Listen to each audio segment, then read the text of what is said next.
Hey guys, tonight we're traveling deep into the heat-blurred heart of ancient Persia, where the sand stretches for miles, the sun glares like an unblinking eye, and even the shadows look exhausted.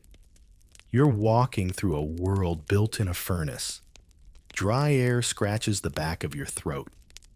Your clothes stick to your skin, and the only thing you can think about is water. Cool water. Just a sip. But here's the thing, this is Persia, and someone thousands of years ago already solved this problem. You're about to walk into a world where people didn't just survive in the desert, they figured out how to chill their wine.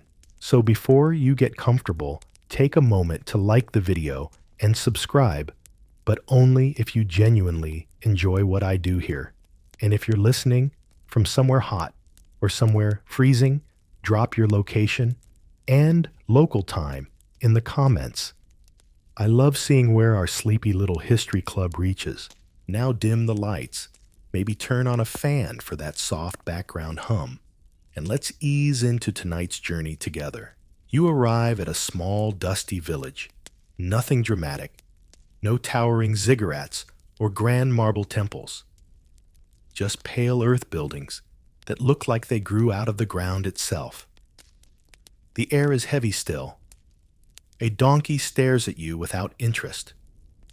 And ahead, a structure rises out of the rooftops like an ear listening to the sky. It's tall, rectangular, open at the top, and it hums with air that's not hot. You step inside the building below it, and it's like walking into a breath. Not cold exactly, but noticeably cooler. Enough to raise goosebumps on your sunburned arms. Welcome to your first encounter with a badger or windcatcher. This tower isn't for decoration. It's one of ancient Persia's most brilliant inventions, designed to catch whatever breeze might be drifting over the rooftops and funnel it down into the living space below. The shaft is angled and channeled to guide airflow. The pressure difference created by the temperature outside and the cool walls inside draws the wind down into the rooms and sometimes across pools of water or damp cloths to lower the temperature even more. You feel it now. A whisper of breeze brushing your cheek, smelling faintly of dust and something else. Clay, maybe. Or the sharpness of old water. Historians still argue whether the Persians were the first to develop this passive cooling system, but there's no doubt they perfected it. Windcatchers became an architectural staple, especially in the central deserts of Iran. Cities like Yazd still have them today, standing like ancient antennae against the horizon. What's even more remarkable, these towers often worked in reverse. On still days, hot air from inside the building would rise up through the shaft and escape, creating a gentle vacuum that pulled cooler air in from shaded courtyards or underground chambers. It's not just wind catching, it's wind management. And speaking of underground, the room you're in is quiet. The walls are thick, made of sun-baked mud brick that insulates against the brutal heat.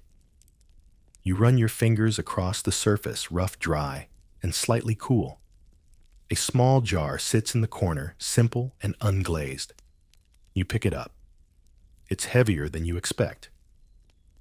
Inside, water. Cool. Not icy, but cool enough to surprise you. The trick, of course, is clay. Unfired or lightly fired, ceramic vessels, especially porous ones, can sweat water through their surfaces. As the water seeps out and evaporates, it draws heat away from the contents inside. It's evaporative cooling, and it works best in dry air. Which, lucky for you, this desert has in abundance. You tilt the jar, drink, and for the first time in hours, your body stops complaining. It's easy to forget how vital water is until you don't have it. And even easier to overlook how smart people had to be thousands of years ago just to keep it drinkable, let alone chilled. You sit on a smooth stone bench near the center of the room. Above you, the windcatcher makes a gentle shushing sound like someone trying to calm the day. Outside, the sun still rages, but inside, the air is quiet, cool, thoughtful. Persians didn't have electricity. They didn't have modern plumbing or refrigerants or fans, but they had patience, observation, and a deep respect for the natural forces around them. Wind, water, earth, clay. These were their tools, and they used them like artists. In fact, in many homes, builders aligned the windcatchers according to seasonal winds. Some towers faced north for summer breezes, others east or west, depending on local geography. In cities where air moved inconsistently, architects added multiple shafts with adjustable vents. That's right, ancient air control systems manually operated with ropes or levers. One quirky tidbit: some homes used perfumed cloths at the base of the wind shafts. As the air blew over them, the fragrance dispersed, turning the whole room into an ancient diffuser. Imagine being a guest in a nobleman's home, greeted not just by cooler air, but air that smelled faintly of rosewater or saffron. And of course, there were the servants, real people, whose job was to tend the clay jars, soak the mats, and adjust the airflow. Cooling a home wasn't passive at all. It was deliberate, tended, cared for like a slow ritual. You take another sip from the clay cup. The water tastes faintly of minerals, maybe limestone, maybe dust. But it's refreshing in a way that chilled soda never is. It's honest and deeply, deeply earned. Outside, the heat still pulses, but you're no longer afraid of it. You're sitting in a building designed by people who respected the desert but didn't surrender to it. They listened to the wind. They shaped their homes around it. They caught it redirected. It made it serve them. And in doing so, they didn't just cool their drinks. They cooled entire lives. You close your eyes for a moment, the cup resting in your palm. The windcatcher sighs again, and you for the first time today do too. You're still sitting on that stone bench, the clay cup in your hand, growing lighter with each slow sip. The air continues to drift through the room, tender and purposeful. There's a rhythm to it now, like the building itself is breathing. You listen. It exhales when the sun pushes hardest and stills when clouds sneak across the sky. That's not magic. That's geometry. The Persians weren't just builders. They were mathematicians with dust on their sleeves. Step outside again, blinking against the harsh glare, and look up at the badgir, this tall, elegant structure jutting from the roof, like a sail without a ship. The way it's shaped, the angles of its slats, even the size of its mouth, all of it is intentional. It's designed to pull in air from high above the heat haze, where the breeze is still clean and fast. And here's the part that might make you chuckle. These towers didn't come with manuals, no scrolls with blueprints, no little plaques saying optimal angle 45 degrees northeast.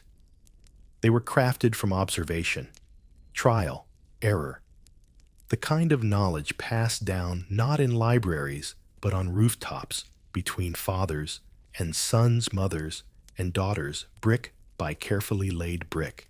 You walk toward a small courtyard now. The house bends inward around it like a protective arm. 4 walls, a square of shade. In the middle, a pool. Not for swimming, not really. It's shallow and lined with tiles that shimmer turquoise when the light hits right. Around it grow date palms, pomegranates, maybe even a single fig tree that seems to lean a little, as if listening to the wind. This space isn't just beautiful, it's strategic. Persian architecture often brought the outdoors inside, but in a way that protected it. Courtyards were air traps. They kept the wind moving in circles, drawing it down into the home, allowing it to bounce off water and plant life before continuing on. By the time that air reached your sleeping mat, it had passed through layers of coolness, quiet, and shade, and in the middle of it all was always you. The human at the center of this careful cooling design. You crouch by the pool and trail your fingers across the surface. It's still. But just beneath you, see tiny rings where a single leaf floats and trembles. The windcatcher is still doing its work, subtly shifting the air in and out of the space, like a whisper you almost didn't hear. Historians still debate the exact origins of these courtyard-centered houses. Some trace them back to Mesopotamia. Others argue they evolved independently in Persian cities as a response to climate. Either way, their elegance lies in their efficiency. A home like this doesn't need electricity. It doesn't fight the desert, it understands it. Now let's talk about the materials. The walls around you. They're made of adobe, sun-dried mud, mixed with straw clay, maybe even the odd handful of goat hair. It sounds primitive. It isn't. Adobe has an incredible ability to regulate temperature. In the heat of the day, it absorbs warmth slowly. At night, when the desert cools, it releases that warmth, gently creating a kind of balance, a thermal memory. In the winter, that same memory keeps you warm when outside frost begins to creep down the palms. And it's quiet inside Adobe. Sounds don't bounce. They soften. The footsteps you hear are muffled. The voices, if there are any, echo like they're wrapped in cotton. It's like living in a cave that someone decorated with cushions, potted mint, and lantern light. You take another sip from the cup. The water's still cool.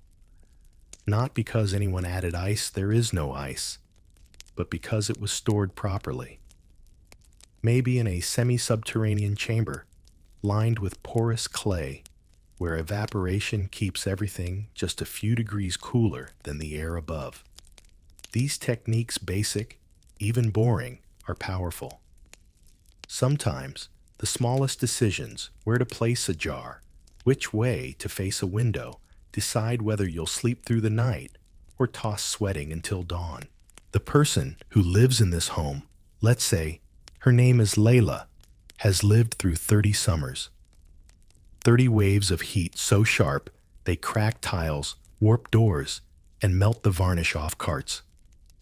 And every year, she prepares hangs, damp cloth, over certain doorways, opens vents in the roof. Just after sunset, rearranges her sleeping rugs closer to the eastern walls, where the night air collects like dew. She doesn't own a thermometer. She doesn't need one. Her skin tells her everything she needs to know. You notice something now, a pattern in the tile. It's not decorative, though it is beautiful. It's designed to guide. The patterns often curve toward doorways or create subtle lines along floors, helping you instinctively know where the air flows.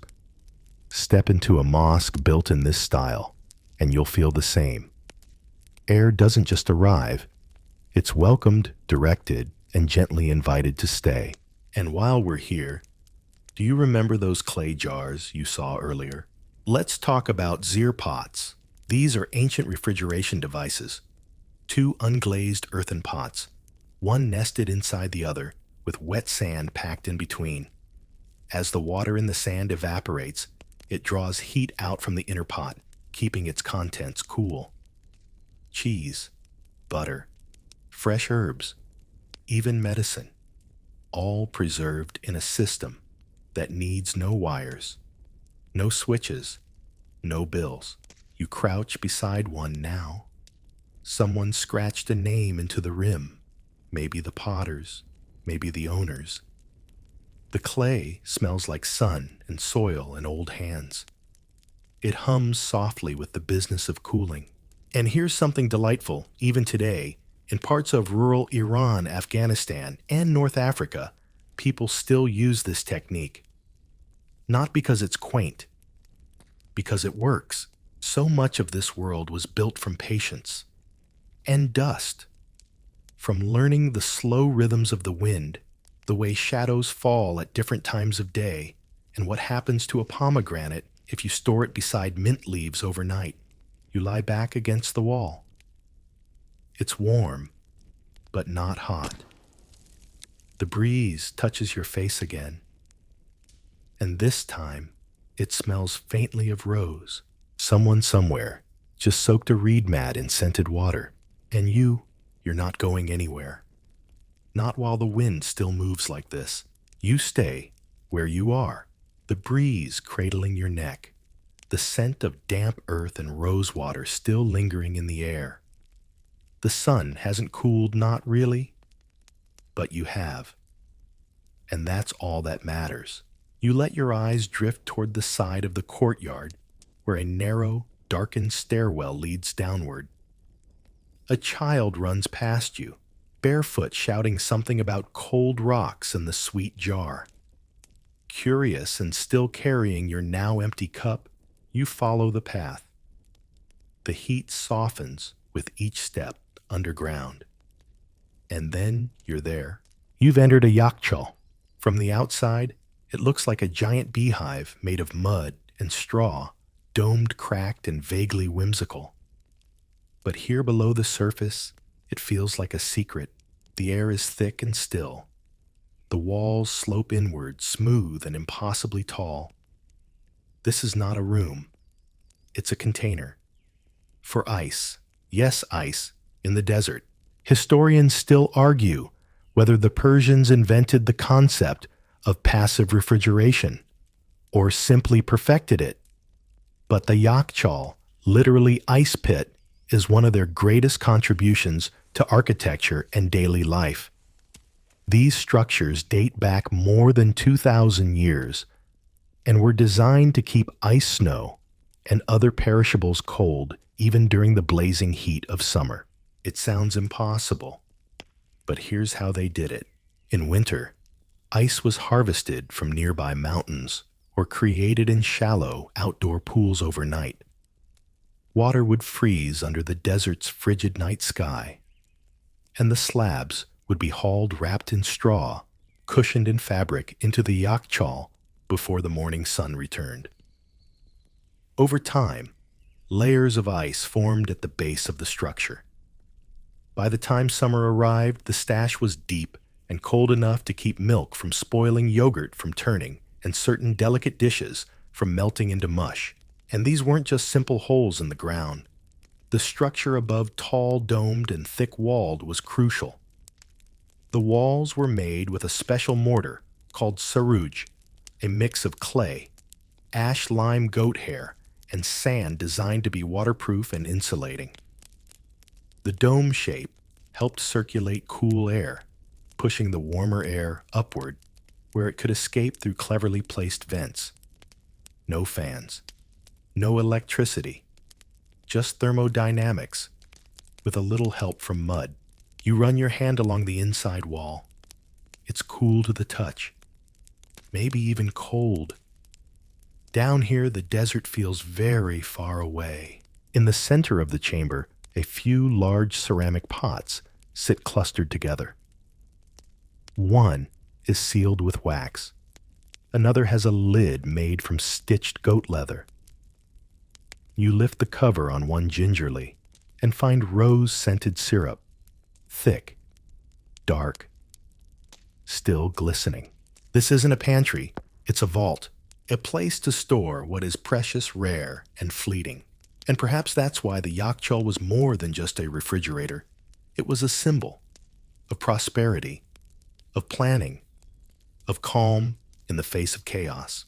You step back and sit on a carved ledge built into the side of the wall. Up above, the light filters down through slits in the dome. You can barely hear the world outside. Down here, It's all breath and silence. Imagine being a child in ancient Persia, sent down into this echoing space with a cup and a task. Bring back something cold. Imagine the thrill, the sacredness. You weren't just fetching a drink. You were visiting the cold heart of the home.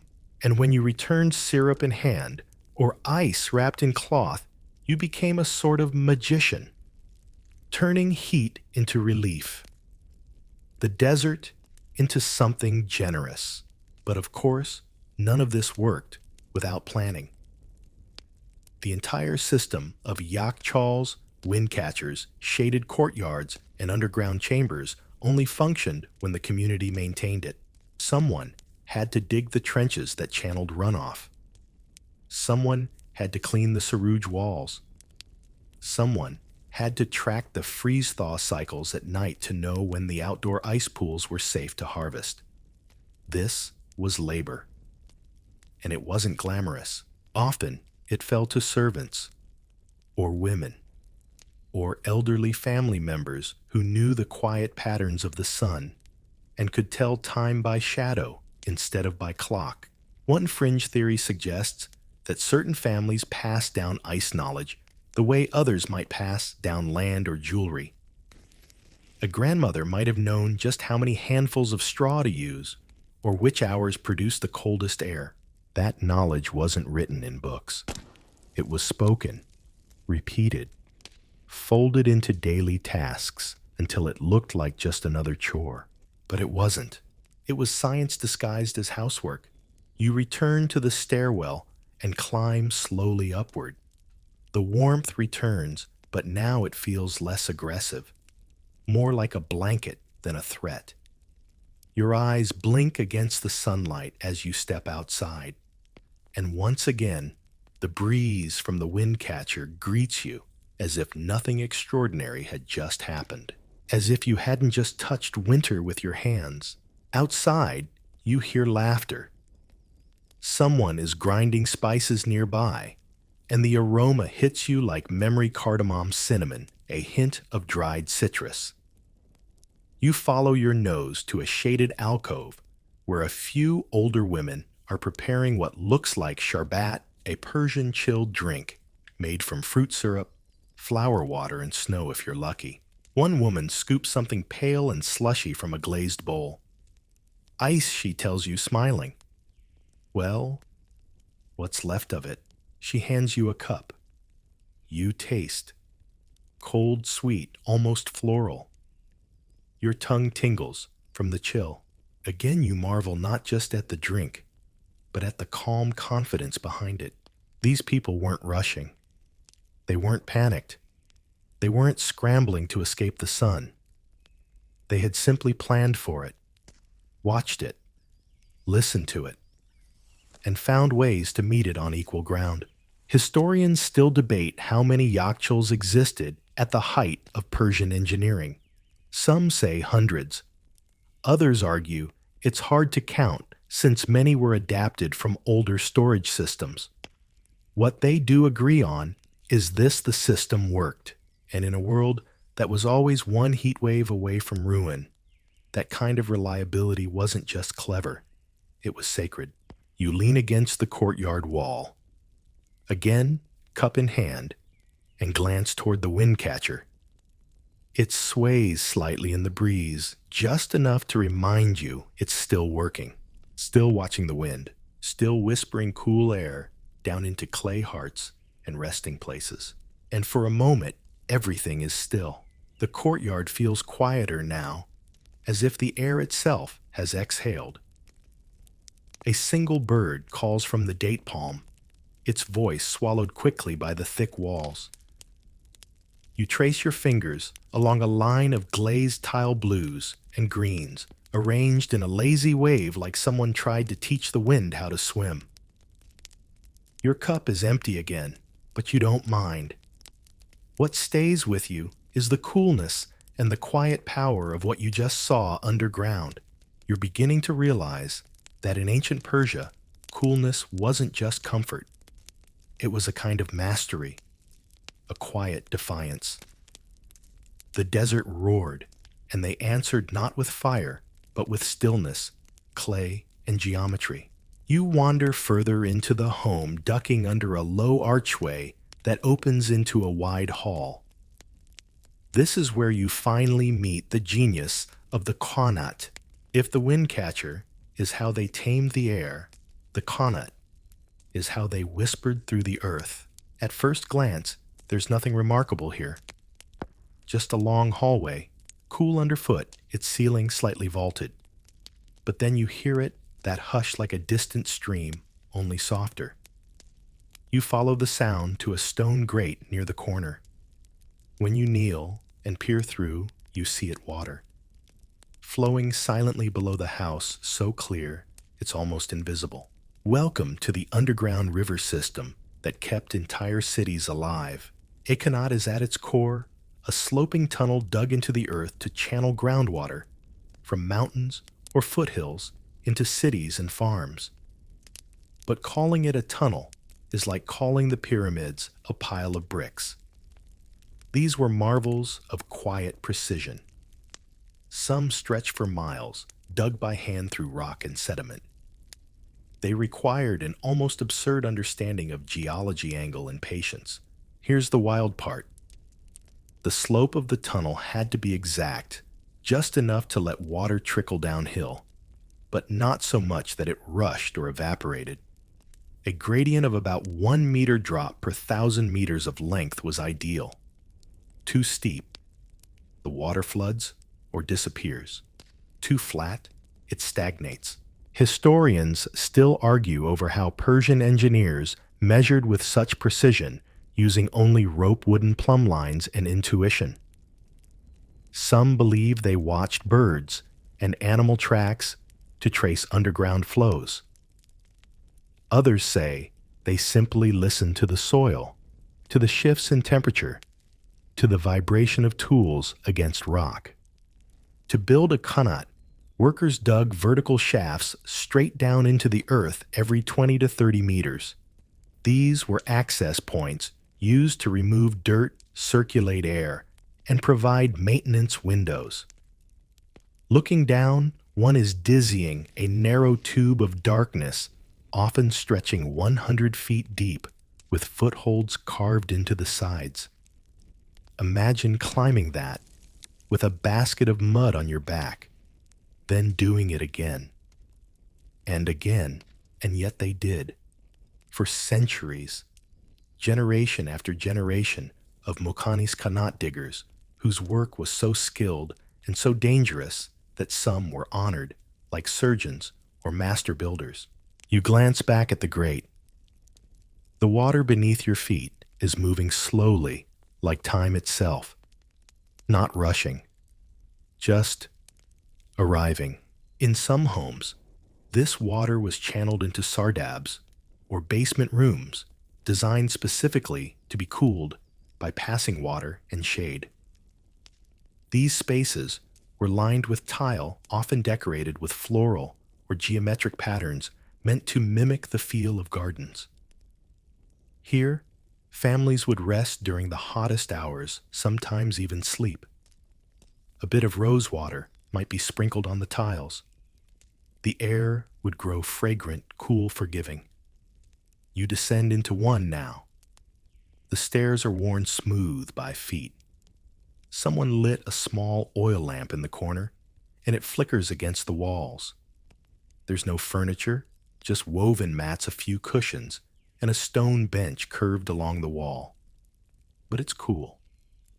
Not just compared to the world outside, but compared to your own skin. The kind of cool that sinks deep into the joints and nerves and settles you down to stillness. Here's something odd. One fringe theory among modern researchers suggests that Persian architects designed these underground spaces not just for heat relief, but to soothe the mind. They believed that coolness calmed anger, and that water gently moving helped prevent nightmares. Whether it's true or not, you can't help but feel it, the way your thoughts slow in the dark. The way the air feels thicker and kinder here. Above the windcatcher sighs again. Air moving downward, water moving underneath, and you suspended between the two. It's tempting to stay here forever, but curiosity pulls you back up. You emerge again into the daylight courtyard blinking, and that's when you notice something you missed before a row of clay amphorae standing like sentries along the wall. You walk over. Each one is slightly different. Some are squat and wide, others tall and thin. Their necks are narrow, their bases rounded, many of them nestled into holders that keep them from tipping. These were not just for storage, they were part of the cooling system. In Persia, clay pots weren't just containers, they were technologies. Thanks to their porous nature, these amphorae allowed water to seep slowly through the outer surface. As that moisture evaporated, it drew heat out from the water inside, lowering its temperature significantly. Set in a shaded, breezy place like the one you're in now, the process became even more efficient. A clever family might wrap the neck in cloth, soak it regularly, or position the jar near an air shaft to maximize cooling.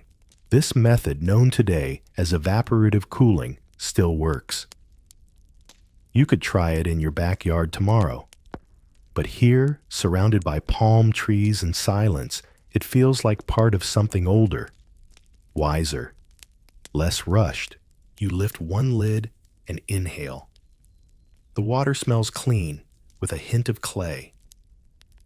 Another is filled with dew, a yogurt-based drink flavored with mint and salt, still cool and faintly fizzy. The third holds rose sherbet, thick and syrupy, meant to be mixed with cold water or snow if available. Each drink isn't just nourishment, it's strategy. A way to cool the body from the inside, to hydrate slowly, to treat heat as a condition you can manage, not just suffer. One amphora has been sealed with a cone of beeswax. You tap it gently. A woman nearby glances over and smiles. That one, she says, is for weddings. You don't ask what's inside. Some mysteries are meant to stay cool. You sit again, the wind catcher above you, catching the last light of day. You close your eyes, tracing the flow of air from sky to tower, to shaft, to room, to water, then down through clay and sand and stone to the Qanat's soft song beneath the house. Above you, the desert still burns, but inside these walls, the breeze keeps moving, and so do you. By now, the desert's rhythm is starting to feel familiar.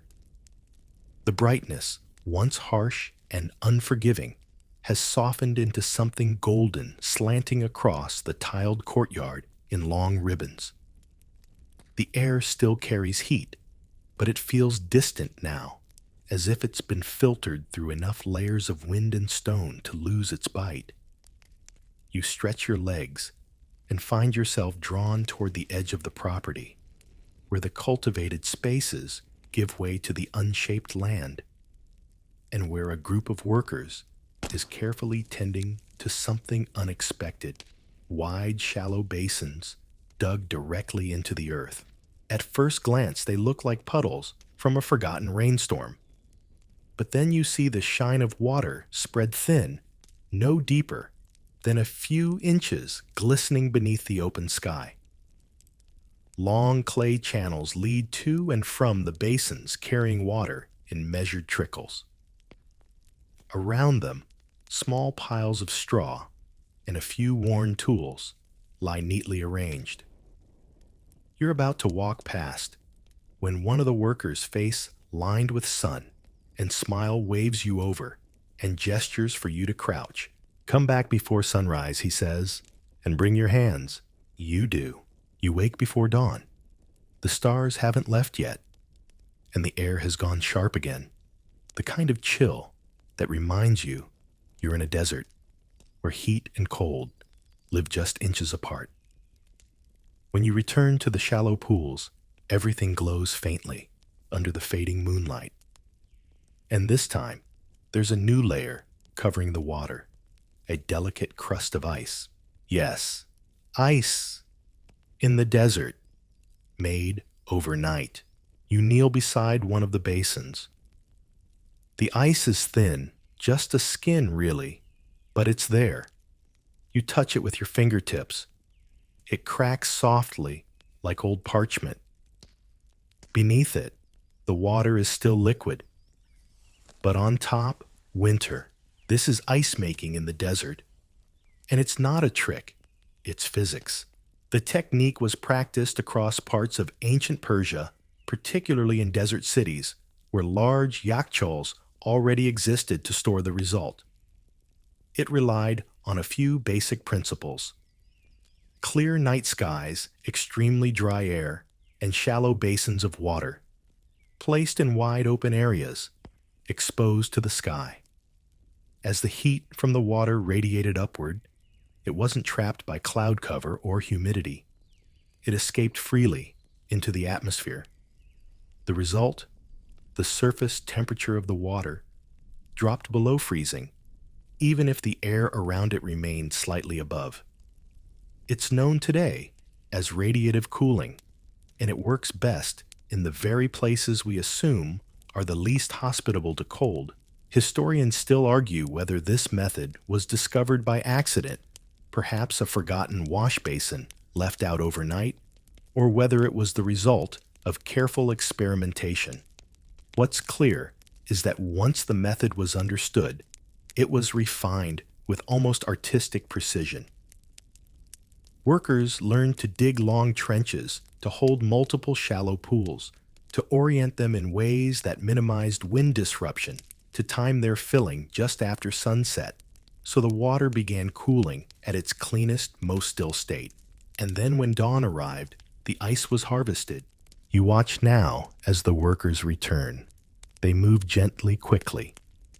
Using flat wooden boards, they skim the thin ice from the surface and stack it in baskets lined with straw. One older woman crouches and mutters something you don't understand. Maybe a prayer. Maybe just counting. The ice is taken toward the yakhchal you visited earlier, where it will be layered into the store for the coming months. None of this is fast, none of it flashy, but it works. And here's the remarkable thing. This ice wasn't only for cooling drinks or keeping butter from melting. It was also for medicine, for preserving the bodies of the newly dead, for offering to guests as a sign of respect and wealth. In some cities, a piece of ice wrapped in cloth could be a wedding gift, a religious offering, or a form of tribute to a regional governor. The people who made this ice weren't just laborers. They were keepers of the cold, managing something fleeting and precious in a land that constantly tried to undo it. You rise rubbing your hands together. Even in August, it seems the desert can offer frost if you know how to ask for it. Back in the village, preparations are beginning for the heat of the day. Cloth awnings are pulled tight over walkways. Palm fronds are dipped in water and laid across doorways. In one corner, a servant arranges scented cloths near a windshaft opening, watching carefully how the breeze flows. There's a skill to it, how to scent the air without overwhelming it, how to make coolness smell like comfort instead of dampness. You follow your nose toward a market stall, set just inside a shaded passageway. The stall is simple wooden slats, a woven mat, and several small bowls arranged in a neat row. Inside each bowl is a different substance: crushed sandalwood, dried lime peel, lavender, a few faded rose petals. The merchant behind the table nods at you. Air moves, he says, but scent teaches it how to arrive. You learn that Persians didn't just cool their homes, they curated their air. In wealthier households, especially in the cities, it was common to have rooms where gentle drafts passed through scented fabrics or over trays of powdered herbs. The breeze would pick up these subtle notes and carry them from room to room, transforming each space into something almost ceremonial. A cool breeze is nice. A cool breeze that smells like jasmine and honeyed lime. That's luxury. There were even scent recipes for different seasons. In spring, they used crushed violet and mint to match the blooming fields. In summer, rosewater and sandalwood for calm. In winter, yes, winter exists here too. They favored musk clove and dried citrus to warm the blood and soften the bite of cold mornings. One odd but documented practice: some people believed that if you slept with a sprig of lavender soaked in water beneath your pillow, the wind would find your dreams and make them sweeter. Whether that worked or not, the smell alone probably helped. You're handed a piece of cloth, now damp smelling, faintly of orange blossom and dust. You press it to your face, and for a moment, everything else fades. The heat, the sand, the noise. There's only breath. Cool, fragrant, slow. Back in the courtyard, children are chasing each other with clay cups of meltwater, shrieking as droplets hit skin. A few elders sit in the shade, sipping from taller jars and talking slowly, as if speech should also respect the temperature. You find your place again beneath the windcatcher. The breeze hasn't stopped. Neither has the sun. But somehow, it all feels manageable now. You think of everything you've seen, air caught and channeled, water coaxed into ice clay, turned into a cooling machine scent made into architecture. And all of it, without engines, without cords, without screens, just people, and wind, and clay, and time. You close your eyes. The fan above you is ancient, but eternal. The desert breathes through it, and now so do you. The sun has finally climbed high enough to erase most of the shadows, pressing its full weight onto every rooftop and path. The heat hums now low, steady, and ever-present. But here in the courtyard, wrapped in shade and breeze and stone, it's more like a memory than a threat. You glance up once again at the badger overhead, its open mouth facing into the sky like it's still drinking from the wind. There's a rhythm to all of this, a kind of choreography, ancient and unhurried. Water cools by whispering itself into the air. Air moves because of temperature and architecture, not machinery. Clay breathes. Shadows bend. Everything has a role, a season, a use.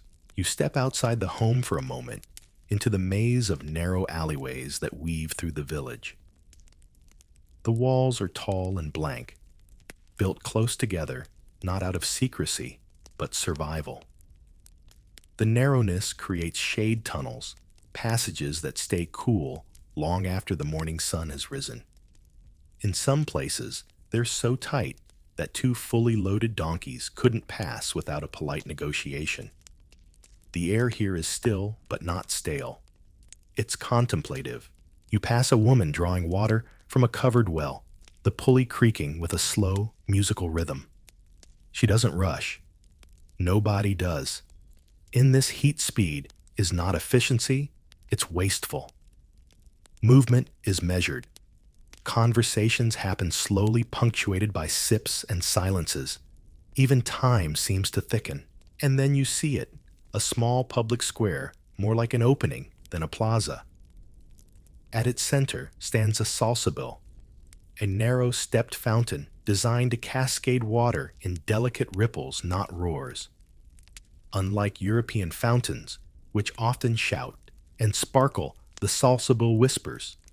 The water flows across staggered stone steps, carved with shallow grooves catching the light and releasing it again in gentle glimmers. You walk toward it, mesmerized. The sound it makes isn't quite a trickle. It's more like a hush, a soft sighing that keeps your thoughts from getting too loud. This wasn't just for decoration. In ancient Persia, the movement of water across surfaces was a tool cooling the air, calming the mind, and in some spiritual traditions, reflecting the eternal motion of the universe. The Quran mentions gardens with rivers flowing beneath them. For Persians, these weren't metaphors. They were blueprints. Historians still debate how much of Persian cooling design was rooted in science and how much in philosophy. But here, in front of the Salsabil, it's clear that those two things were never really separate. Physics and poetry danced together. The steps of the fountain are worn smooth by centuries of water. Someone has tucked a small bunch of herbs, basil maybe, into a crack near the edge. A silent offering, or a makeshift air freshener. You sit on the low ledge, watching how the breeze changes direction slightly when it passes over the surface of the water. That's not an accident either. The positioning of the Salsabil was calculated to influence airflow. This little square is a crossroads of heat, shade, water, and wind. And the breeze you feel now, it's cooler than it should be. Not by much, just a degree or two. But in this world, 2 degrees is everything. Nearby, a boy fans his grandfather with a palm leaf, while the older man pours tea from a small metal pot. Hot tea, ironically. It's a tradition here to drink warm liquids during the hottest hours, not because it cools you directly, but because it helps the body sweat more efficiently. The tea is mixed with mint and a touch of salt. You're offered a cup and you take it, the warmth, surprising but oddly welcome. The boy fans with practiced rhythm. 3 short swipes, then a pause. 3 more. The fan itself is handmade, woven from dried palm leaves and stitched at the base with strips of goat hide. You've seen these all morning, carried under arms, tucked into belts, waved idly like conversation markers. And it gets you thinking. Not all cooling in Persia came from architecture or water. Some of it came from people. Human-powered breeze-making an art of its own. In larger estates, you would have found servants, often young women, or eunuchs, whose job was to fan their masters during meals, conversations, or sleep. Sometimes they used large cloth fans mounted on bamboo frames. In wealthier homes, fans were rigged to pulleys or mounted above beds and operated manually by someone sitting in an adjacent room, tugging a rope in steady intervals. Imagine being that person. Sitting in a small alcove hour after hour, pulling a rope like a heartbeat. Not too fast, not too slow. If your rhythm was off, the whole room would feel it. Too jerky, and the breeze would be harsh. Too lazy, and the Lord might sweat and call for someone else. You weren't just fanning. You were performing a silent, invisible symphony of wind. And like so many things in this world, your work was only noticed when it stopped. There's something deeply human about that kind of labor, about using your own body to create comfort for another. It wasn't glamorous, but it worked. You sip your tea slowly. The breeze still moves. The fan still sways. The boy's arm is getting tired, but his grandfather pats his leg and nods pleased. You stand again this time, walking toward the outer edge of the village, where the homes grow sparser and the earth turns more wild. The sun has reached its peak now directly overhead, casting shadows that are small and sharp. You feel the heat again, full force. And just when you think about turning back, you see it, a small structure built half into the ground. Its roof is curved. Its doorway is dark. You duck inside, and immediately the air changes. This is a pantry house, or what some call a cool room. No decoration, no water features, just clay walls thick as tree trunks and small ventilation slits near the ceiling. but inside it feels like early morning again. Not cold, but kind. Kind to your skin, kind to your thoughts. On the floor are sealed jars. Some hold dried fruit apricots, mulberries, figs. Others are filled with salt or fermented cheese wrapped in linen. The smells are earthy complex, not unpleasant. A few bundles of herbs hang upside down near the ceiling. Sage, thyme, possibly fenugreek. The entire space is a memory of seasons. Summer sun captured in dried plums. Winter frost echoed in cool clay. And overhead, barely visible, is another wind shaft angled just so to pull hot air up and out. You realize that even here, even in this simple pantry, someone cared enough to design for airflow. They could have just dug a hole. But they didn't. They shaped it, sculpted it, guided it like they would guide a horse. You close your eyes. The air brushes past you again, soft, not rushing, never rushing. That's the secret, isn't it? In ancient Persia, cooling wasn't about conquest. It wasn't about overpowering the environment or locking it away. It was about listening, slowing down, asking the desert to be gentle, and then designing a life that made that possible. You stay a while longer, sitting on the smooth clay floor, surrounded by jars and quiet. Outside, the sun continues its climb. But inside, the wind is always moving. You eventually rise from the cool pantry floor, your knees creaking in quiet protest, and step back into the daylight. The heat hasn't gone anywhere. It never really does. But something has changed. It doesn't intimidate you anymore. You've seen what lies behind the walls, beneath the domes, and below the earth. You've seen how the Persians didn't flee from the sun. They invited it in on their own terms. You walk a little slower now, not because of the heat, but because the pace feels right. Around you, the village settles into its midday rhythm. Not asleep exactly, but slowed. The market buzz has quieted. Conversations drift lazily across courtyards. A woman yawns as she fans herself with a folded scrap of palm. A few men gather in the shade, sipping something from ceramic cups and watching the wind shift the dust. And then from around a corner, a smell sweet, sharp, familiar catches your attention. You follow it, winding through a covered passage that spills into a shaded kitchen courtyard. Here, two older women are preparing golab, or rose water. The roses, pale pink and slightly bruised from the sun, are piled high in woven baskets. Some are fresh, their petals still curled at the edges. Others have already been crushed and simmered in shallow copper pans, their essence rising with the steam. Rose water. Not just perfume, not just flavor. In Persia, it was a form of cooling. You watch as one of the women carefully ladles the liquid into a glazed bottle. The steam rises gently, carrying with it a scent that wraps around your shoulders and presses into your hair. It's floral, yes, but also clean, sharp, almost medicinal. This isn't just about making things smell pretty. It's about softening the air. In the homes of nobles and commoners alike, rose water was splashed onto linens, mixed into bath water, spritzed into rooms. During the hottest months, it might even be sprinkled across stone floors, so the scent would rise with every passing breeze.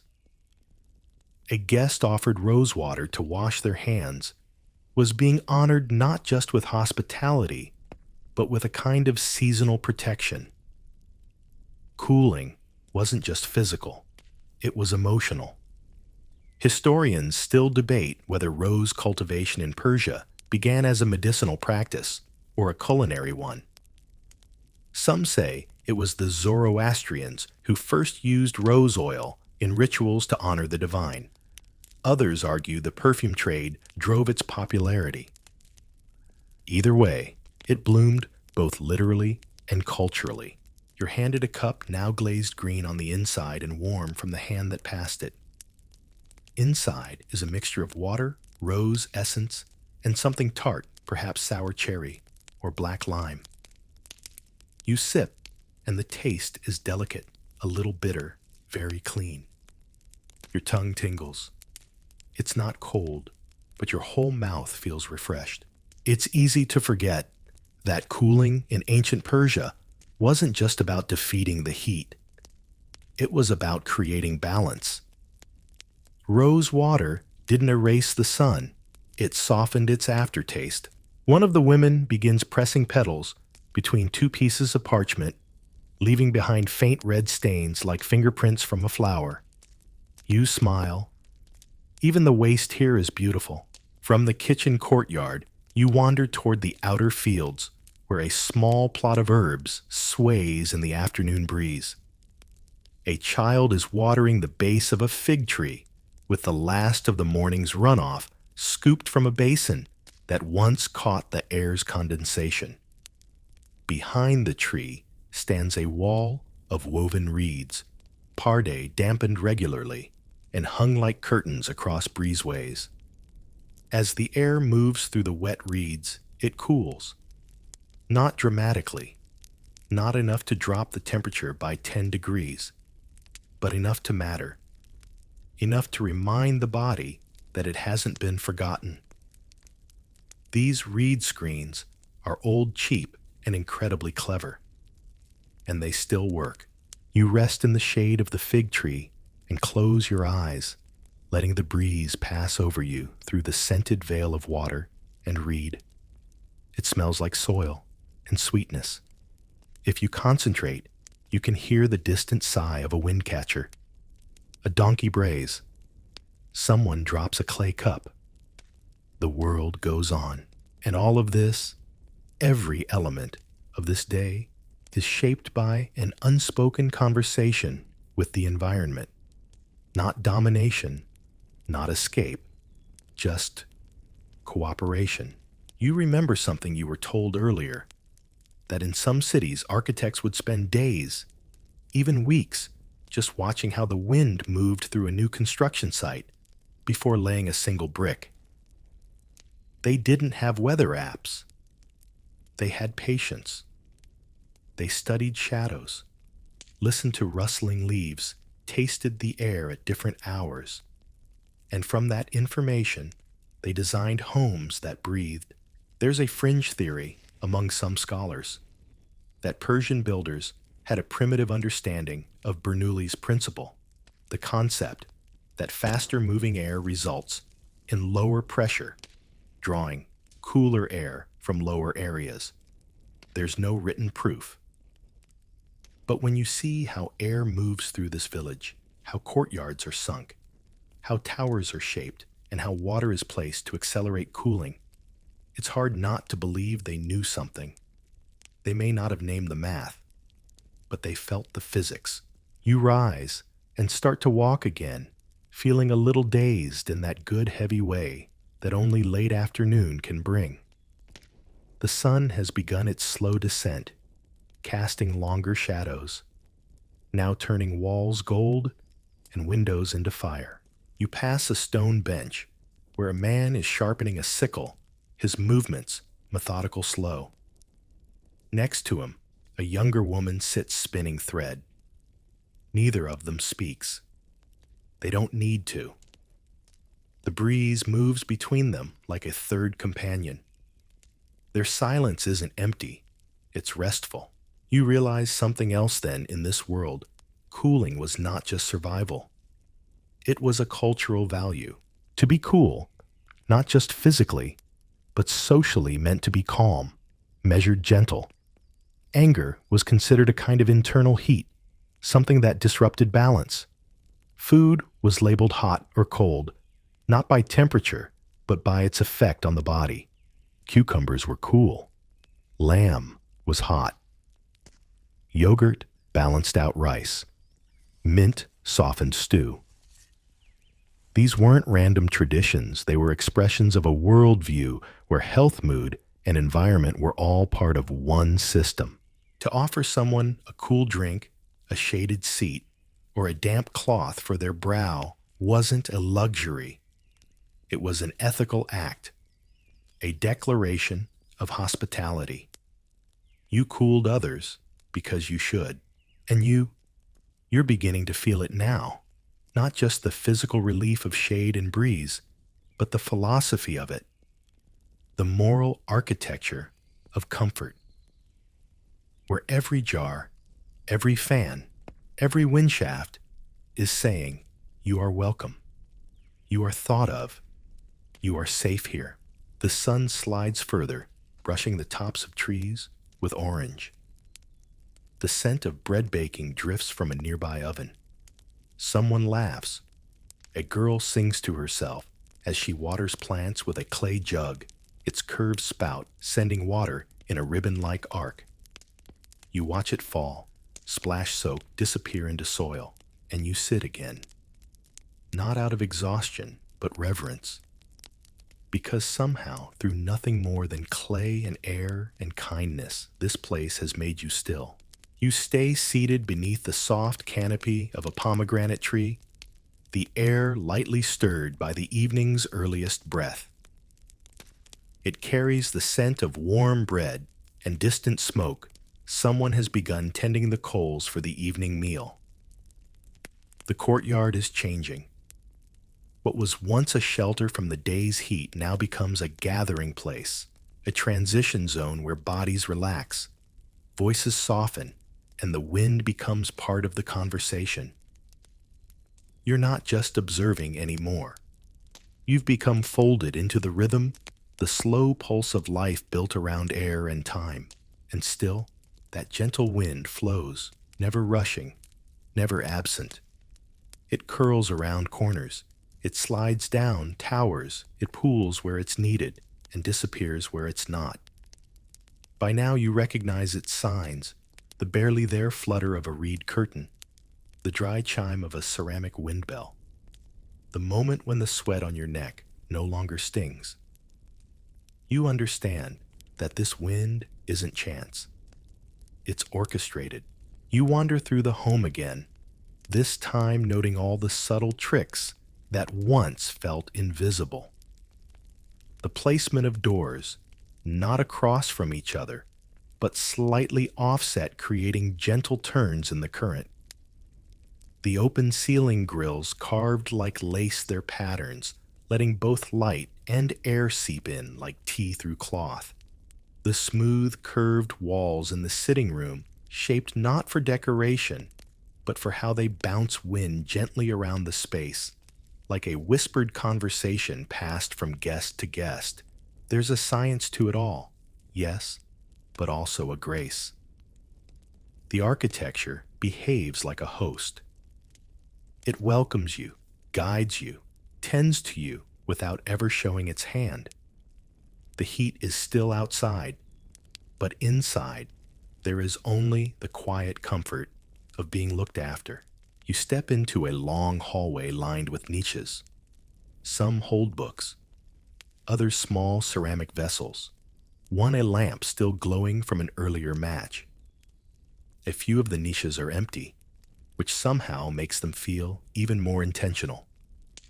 You run your fingers along the cool plaster, and then mid-step you pause. Because you've just crossed over a breeze, it's subtle. But there it is, a soft shift at ankle height, like walking through someone's breath. You glance down and see a narrow opening carved into the base of the wall, no larger than your hand. This is a Qanat vent, a direct connection to the underground water channels you explored earlier.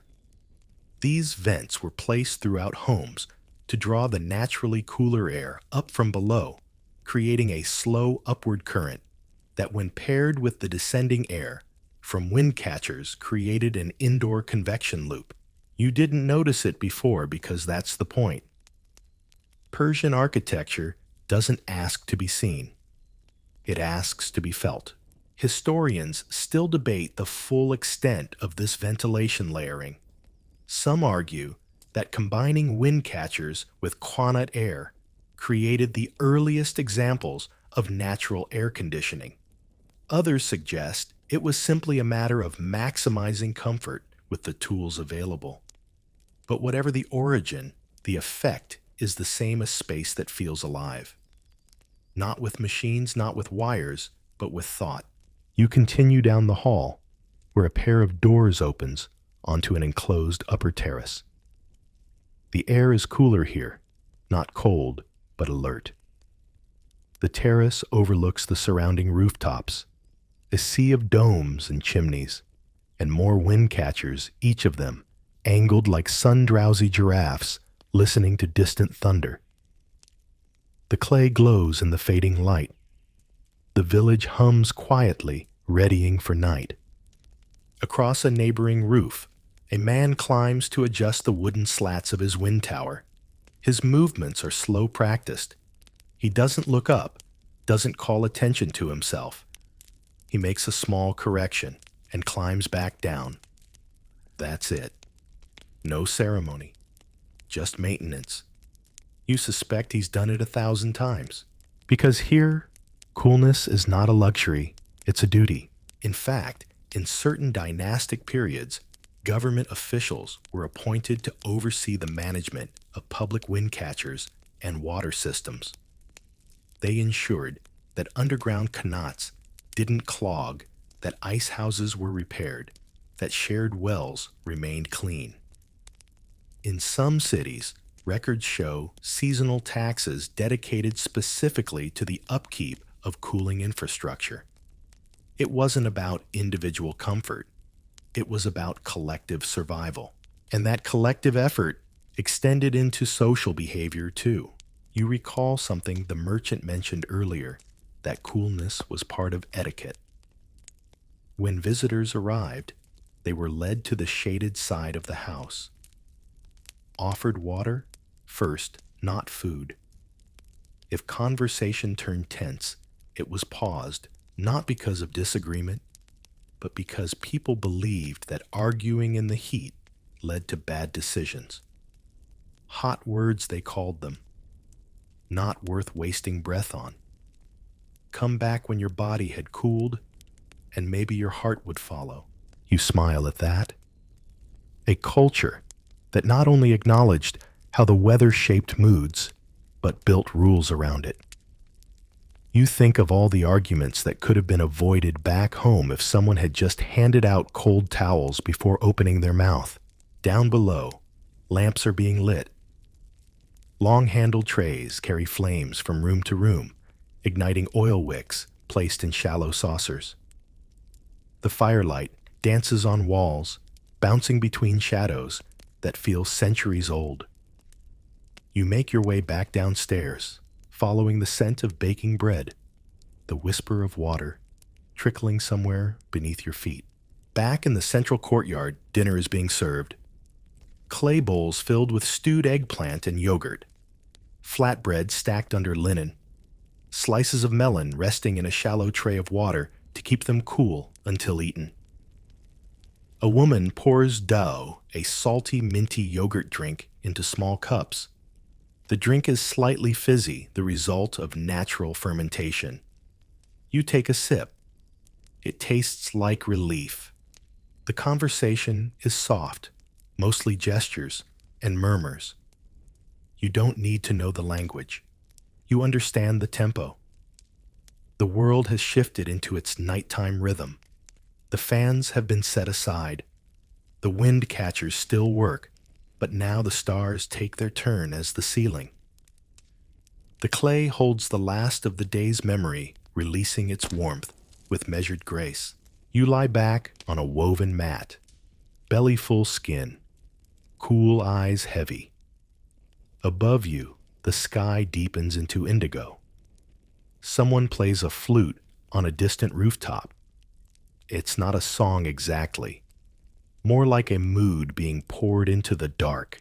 You think back to your own world, where we fight heat with noise and hum and carbon, where cooling means plugging something in and shutting something out. But here, they open up. They build with it. They invite the heat into their designs, then shape its path, give it rules, and coax it into something almost gentle. That's what this whole day has been, really. A long, quiet lesson in how to live with the world, not against it. You turn your head toward the breeze. It's still moving, always moving. The breeze lingers long after the stars have taken over the sky, and you find yourself awake in the cool, open courtyard, watching how the wind makes the shadows dance across the floor tiles. There's something about this moment, this exact stretch of time just before the deep hours of night, that feels suspended. Time doesn't pass here, it pools. You stretch out on your mat listening, not to noise, but to absence. No hum of compressors, no flickering buzz of electric fans, no digital whines of machines pretending to be weather. Just the quiet exhale of a windcatcher, the soft brush of air against stone, and the occasional click of a clay cooling jar as it settles into the night. Everything around you has settled into stillness, but it's not the stillness of sleep, it's the stillness of balance. The heat of the day has been carefully, patiently unwound, and it didn't require force. It required understanding. You rise slowly, your body cooled and rested, and wander toward the edge of the courtyard, where a narrow staircase leads to the rooftop sleeping platform.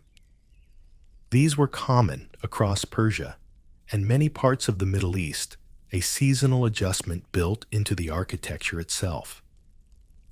When the air inside became too heavy, too warm to breathe, people simply climbed upward, not to escape, but to continue living differently. You step onto the flat clay roof. It's quiet here, save for the low call of an owl somewhere beyond the walls. The stars feel closer than they should, and the sky has taken on that deep velvet blue that only deserts seem to know. The air is perfect cool, still moving, never harsh. It kisses your skin rather than scraping it. Many homes like this had a corner reserved for summer sleeping. A rolled mat, a thin linen sheet, maybe a mosquito net tied to a wooden frame. You settle into one, now feeling how the clay beneath you still holds a whisper of the sun's warmth, just enough to cradle, not to burn. The air here isn't still. It's deliberate. Caught by towers, shaped by walls, whispered through vents, and finally released again into the night like breath after a long conversation. As you lie there, you think about how much intention goes into this simplicity. A flat roof sounds basic, but even these were built with care. Slight inclines directed the occasional rainfall to storage jars below. Low parapets offered privacy and helped reduce wind drag. Some rooftops even had small alcoves or niches, tiny wind shelters, so you could sleep outside even when the breeze was a little too bold. From up here, the village layout becomes clear. You see how homes were nestled together, not just for community, but for microclimate. The narrow alleys between them became wind tunnels. The shaded walls of one house cooled the sun-struck face of another. The placement of courtyards, the height of towers, even the orientation of doorways, all of it working together like instruments in a wind orchestra. Historians still argue whether this kind of planning was formalized into codes or passed down through apprenticeship and lived knowledge. Some believe cities like Yazd and Kashan evolved through a blend of both. What's undeniable is that the system worked. Generations of people lived and thrived in one of the world's most extreme climates without needing to flip a switch. And now, hundreds of years later, you're lying on a similar rooftop, wrapped in cool air that was guided here by people who trusted physics, patience, and clay more than brute force. You close your eyes and let your mind drift. You think of the young girls who once sat with their grandmothers, learning how to fold damp cloth just right to place over a wind shaft, how to scent it with herbs, how to feel the shift in air direction, and know it was time to move sleeping mats to the northern wall. These weren't chores, they were inheritances. You think of the men who spent their lives underground, digging qanats by hand, inch by inch, knowing that one wrong angle could flood a tunnel or dry it completely, who passed maps through generations, not written in ink, but in memory rhythm and dust. You think of a child, maybe 10 years old, sent before sunrise to skim ice from the basin before it melted, wrapping it in straw and running barefoot to the yakchal, where her voice echoed as she whispered greetings to the ice inside. And you wonder, how did we forget not just the techniques, but the mindset? The idea that comfort could be coaxed instead of commanded, that we could work with the sky, the earth, the wind, that our buildings could breathe instead of buzz. You open your eyes again. The stars are still out. The breeze is still working. A sudden memory returns something you almost forgot. Earlier, while walking past the courtyard wall, you noticed a series of small square vents near the top of the outer house wall, each covered by a decorative wooden lattice. At the time, they seemed ornamental. Now you understand. Those vents allowed stale air to rise and escape without disrupting the wind pattern inside. Everything had a purpose, even the smallest openings. Even beauty had function. That's another quiet genius of Persian design, the seamless blend of aesthetics and utility. Nothing was built without reason, but it also wasn't left ugly. The windcatchers were tall, yes, but also graceful, rising like watchful towers against the sky. The glazed tiles weren't just for show, they cooled faster than bare stone. The intricate latticework on windows didn't just filter light, it diffused heat while maintaining airflow and privacy. It's architecture that does not apologize for being practical, but also refuses to be boring. And as the breeze wraps around you, like a final lullaby, you realize what has been forming in your mind all day. The idea that maybe coolness is an act of care, not just a sensation, not just a measurement of temperature, but a choice to consider what another body needs. Whether it's a guest in your home, a neighbor in the alley, or your future self lying under the desert stars. Coolness means thinking ahead, slowing down, noticing the wind. It's a quiet rebellion against rush, a pause in the chaos, a defense of softness. You breathe in, cool air touched by clay, shaped by memory, passed from hand to sky to you. And finally you sleep. The morning comes quietly without fanfare. There's no alarm, no jolt, no glare. Just the hush of early light spilling across the rooftops, and the sensation of cool air brushing your face one last time before the day begins to stretch and heat again. You wake slowly, the way people are meant to wake, eased out of sleep by softness and scent. A nearby fig tree has dropped a few of its fruits onto the clay tiles, their skins split from ripeness. The air carries their sweetness, mixing with the dust and the fading traces of rosewater from the cloth that had been draped above your mat during the night. Somewhere below, a rooster tries to assert himself against the peace of dawn, but even his crowing feels muffled by the thickness of calm that still hangs over the village. You sit up on the rooftop, sleeping platform, your blanket tangled around your legs, and you take a moment to just be, to listen to how the world resets itself. The breeze hasn't stopped. It never really does here.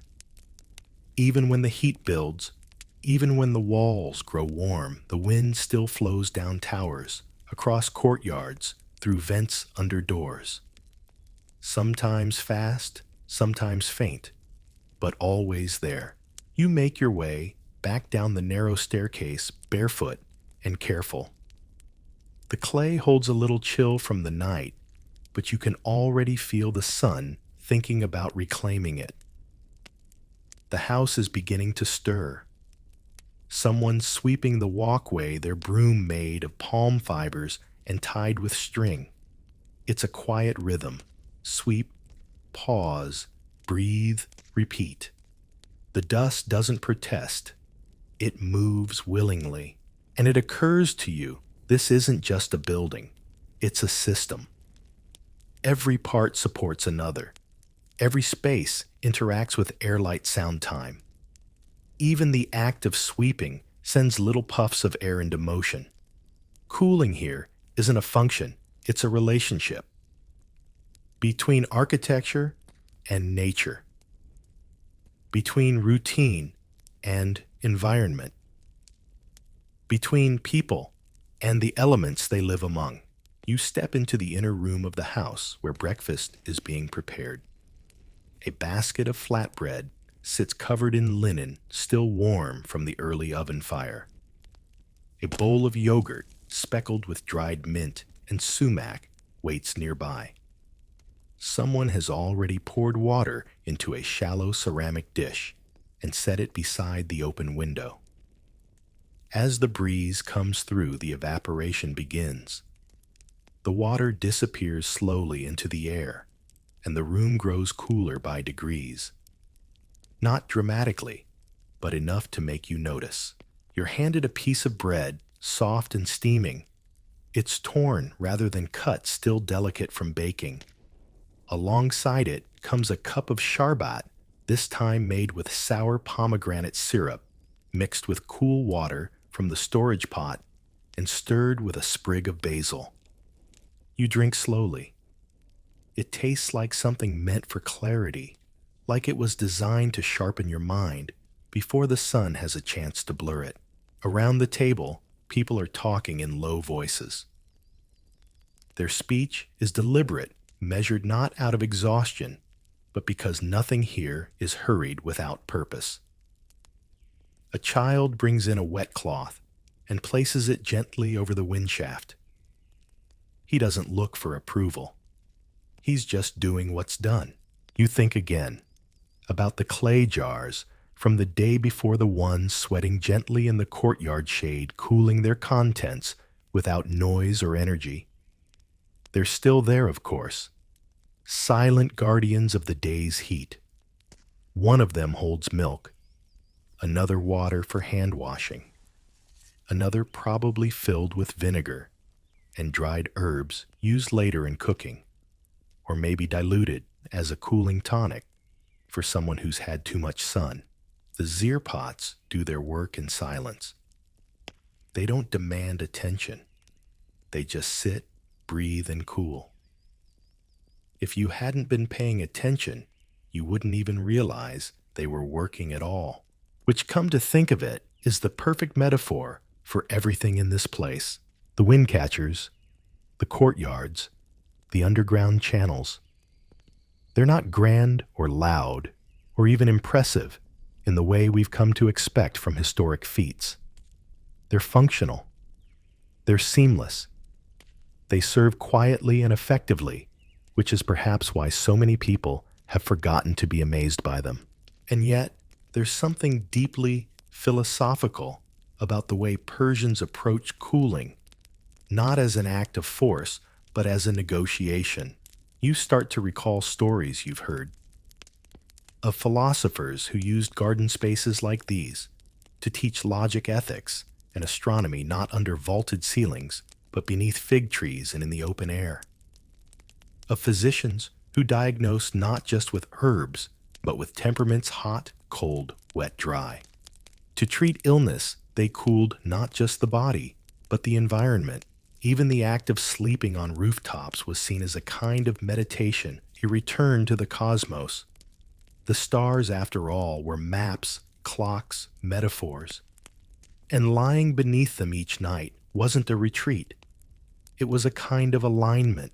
Historians still debate how widespread these ideas were across Persia's different regions, but they agree on one thing: the environment wasn't separate from life. It was inherent to it. And every innovation in architecture, water management, or food preservation was an extension of that truth. You think about the modern world now of air conditioners and insulation of blinds and blackout curtains of endless thermostats adjusted by remote. They work, of course, but they also disconnect. They teach us to ignore the natural rhythms, to pretend that the sun doesn't rise and fall, that wind doesn't shift with the earth's breathing. In contrast, the homes you've walked through here are built to notice, to adapt. They don't erase the weather. They interpret it. And maybe that's why this place feels so restful. Not because it's cool in the way your own home might be after a blast of conditioned air, but because it's cool in the way that makes your body trust the space around it. The breeze was invited, not forced. The shadows were planned, not accidental. Every jar, every wall, every tile is there, not just to exist, but to care. You finish your breakfast and rinse your hands with water from a clay jug that's been sitting in the early light. It's not cold, but it's not warm either. It feels like the air has agreed with it, like the two of them found a temperature that made sense. You sit quietly in the corner of the room, watching the wind pass through a half-open door, lifting the corner of a curtain brushing over the edges of a potted basil plant. You wonder how many generations have watched that same movement. How many eyes have rested on the softness of air that's been trained, not tamed, never that, but shaped by human patience. Outside, the village has begun its day, but it's not a day in the rush of time.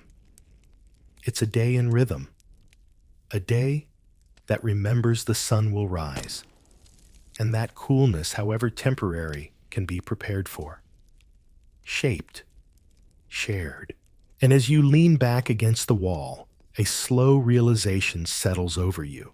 They weren't just cooling their drinks, they were cooling their lives. Later in the day, when the light has turned soft and sideways again, and the scent of baked earth begins rising off the walls, you find yourself walking the edge of the village. It's quieter here. The homes are spaced farther apart, and the land breathes differently, less watched, more open.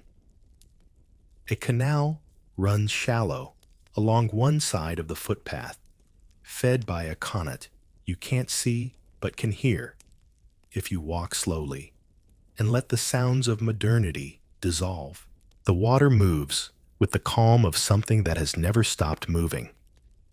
It gurgles faint and polite through clay-lined trenches, feeding fig trees, vegetable plots, and narrow irrigation channels that branch off like delicate veins. It doesn't roar or rush or spill.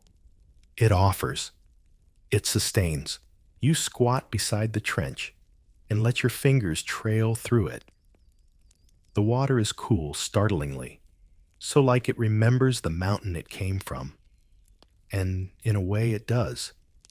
This water has traveled farther than you have today, miles beneath the earth, along hand-dug tunnels no wider than a crawl space past vents and shafts, never once seeing the sun, until it spilled out here into a village that knows how to listen to it.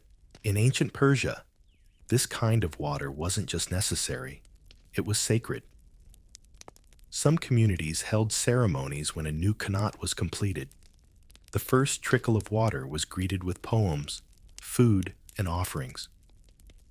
Clay lamps floated downstream prayers, whispered across channels, because they understood that what they'd done wasn't just engineering, it was communion. They had coaxed the desert to speak, and the desert had answered with water. And here it is, running past your shoes, quiet and generous. You follow the canal until it curves near a structure partially embedded in the earth. It's small, circular, and capped with a conical roof. It almost looks like a little hut, but it doesn't invite entry. There's no door. Just vents near the top, placed at an angle, and a narrow slit running along the side open just wide enough to release a slow wisp of cooler air. You realize this is a fruit cellar, or perhaps a more ambitious version of it. Part pantry, part cooling chamber, part communal storage unit. These underground or semi-subterranean rooms existed in many homes and villages. They took advantage of the Earth's stable temperatures and the Qanat-cooled airflow to preserve what the sun would otherwise destroy by noon. You peer inside. Hanging from a wooden beam is a string of dried apricots. In the corner, a woven basket lined with linen holds lemons. Nearby, a clay bowl of yogurt, thick and chalky, rests partially buried in the floor. The air is cool, dense with the smell of fermentation, dried citrus, and something faintly sweet, maybe dates. It's not refrigeration as we know it. It's not instant or mechanical. But it works. And it's beautiful in its restraint. You think of how far we've drifted from these rhythms. Today, cooling is about domination, air conditioners, blasting against heat, double-paned windows, sealing us off from the world engines, and fans whirring constantly to drown out the pulse of the planet. But here, cooling is about relationship. It's not a wall, it's a dance. You walk further and find a small grove of trees, date palms, pomegranates, a few mulberries. Beneath them are shallow ditches shaped like parentheses in the soil. These were dug to catch water from the canal and hold it long enough to seep down to the roots. This too is cooling. Trees don't just provide shade, they create coolness. Their leaves break sunlight into patterns. Their roots draw moisture upward. Their presence lowers ground temperatures. Their breath moistens the air. They are architects in their own right, and Persians knew this. That's why they planted trees, not just for food, but for air. Courtyards weren't complete without at least one tree, preferably one that flowered or bore fruit. The smell of jasmine at night, the rustle of a fig leaf in wind, these were part of the cooling system too, part of the soul of the structure. You sit beneath one now, your back against a knotted trunk, and watch the sunlight scatter through the leaves. It dapples the ground in golden flickers. The wind moves through the branches and into the courtyard behind you, passing over a wall, through a reed screen, around a clay jar, and into the home. By the time it reaches the sleeping mat inside, it will have been cooled 5 times over once, by shade twice by water, once by evaporation, and once by sheer design. You close your eyes and follow that breeze with your mind. First, it travels over the canal, picking up a faint scent of water and minerals. Then it slides beneath the palms, brushed by green leaves and cooled by damp soil. Next, it moves through the open stone channel that carries excess runoff away from the grove, catching the cooled moisture that clings to its edges. From there, it reaches the home's outer wall, shaded and thick with mud brick. The wind touches the reed screen, still damp from an earlier splash, and slows as it threads between the fibers. Finally, it passes over the mouth of the amphora, sitting just inside the courtyard, a jar sweating faintly with the effort of holding water. And when that wind reaches your skin, you feel not just the air, but the journey it took to get there. This is cooling as narrative, a story the wind tells as it moves through space. And it's a story people once knew how to write, with stone and clay, and plants and patience. You hear the sound of children laughing from somewhere nearby. Their voices rise and fall, like birdsong carried on the same wind that once carried poetry through palace halls, sermons, through prayer rooms, lullabies, across sleeping rooftops. And you wonder what it would feel like to live every day this way, to wake with the wind, to drink from the night-chilled jar, to watch your house breathe, not as a novelty, but as a norm. To know that the most luxurious thing in your life isn't a device or a setting, but a properly aligned courtyard, a wind tower that understands the sky, a shaded tree that does its work in silence. You rise and begin walking back toward the village. The sun is still strong, but it doesn't feel like an enemy. It feels like something to be respected, something to be designed around, not shut out. On your way, you pass a woman tossing water onto the cobblestones outside her home, not to clean, but to cool. The water darkens the stone. Steam rises briefly. And then almost immediately, the air grows softer. The heat disperses. The breeze sharpens its edge. She catches your eye and nods not as a greeting, but as if to say, "See, still works." And it does. You return to the heart of the village just as the light begins to shift again, that late afternoon moment when the edges of buildings soften and the hard white light of midday gives way to a warmer golden hue. You notice the walls begin to glow, not harshly, but with a kind of remembered heat.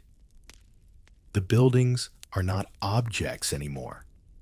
They are surfaces responding, adjusting, giving something back. In the courtyard of the house you first entered, a gathering has begun.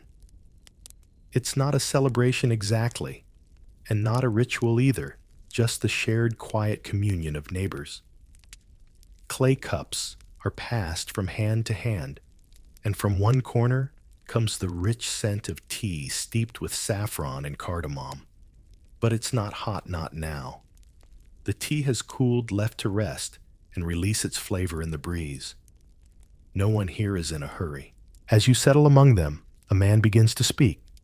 Not loudly, not like someone delivering a formal address, but as if continuing a conversation that began years ago and has simply paused and resumed again and again. He speaks of the wind, but not in scientific terms. He speaks of it like a person. The wind arrives in the afternoon like a guest who knows the way he says. It always finds the fig tree first, then the water, then the jars, and people nod. Because of course it does. You realize that here the wind has character. It's not just a force, it has memory habit moods.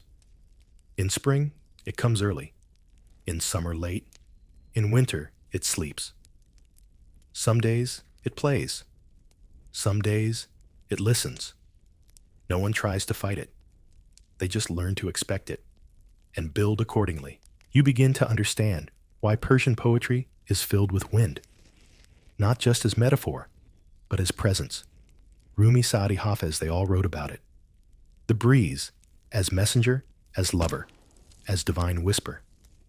Not because it's beautiful, though it is, but because in this climate, wind is survival. Wind is intelligence. Wind is grace.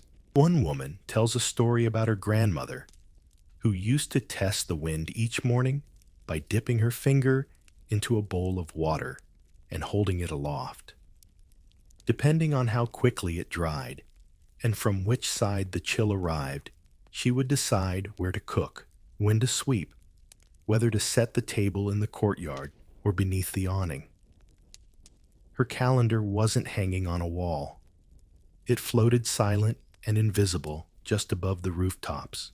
That kind of knowing feels foreign and familiar at the same time, because you felt it now too.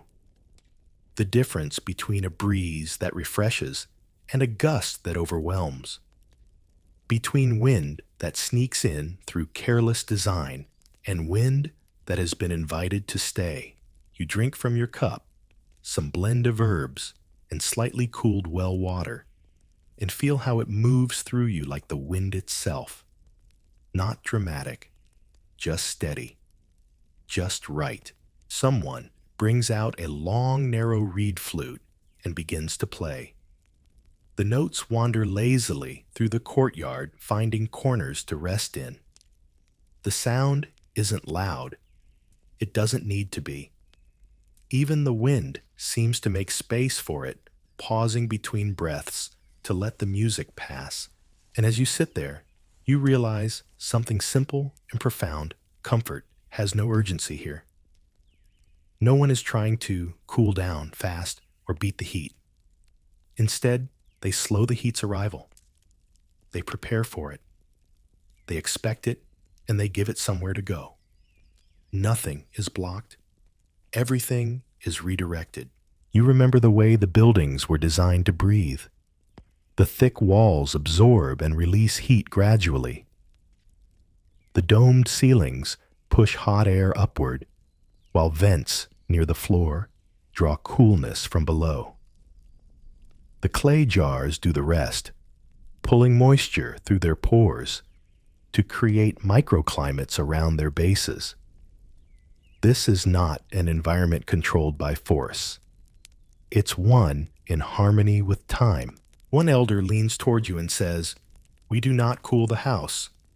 We cool the people." And there it is. The difference? In the modern world, entire systems are built to fight ambient temperature, to change the environment regardless of who's in it. But here it's the opposite. The environment remains. The people shift. They move through the space like water in a carved channel, always flowing toward the cooler path. Sit here at noon. Sleep there at midnight. Stand near the jar after sunrise. Hang the wet cloth before dusk. They don't fight the heat. They partner with it. Historians still discuss how much of Persian passive cooling was designed through formal planning versus organic tradition. Some point to ancient texts on geometry and environmental engineering. Others argue the genius of these villages came from generations of careful observation decisions shaped over centuries of trial, error, and patient refinement. But either way, the result is the same. A kind of architecture that feels alive. Not smart in the digital sense. Smart in the human sense. Knowing. Attentive. Gentle. The breeze picks up again, and with it, the scent of baked clay. Someone has splashed water across the courtyard tiles. You hear it hiss just briefly before it vanishes into the air. And just like that, the temperature drops not much, but enough. That's the real miracle of this place, how small the margins are, and how skillfully they're managed. A few degrees here, a few breaths there, a shaded corner, a damp reed. Nothing grand, nothing loud. But when it's all working, it feels like mercy. You lie back on a rolled mat. The conversation continues around you, soft, melodic, full of inside jokes and old wisdom. The breeze weaves between the words, carries some of them away, returns others in whispers. You watch the sky shift color again, from gold to mauve to the bruised purple of early evening. You think of how much effort has gone into this one moment.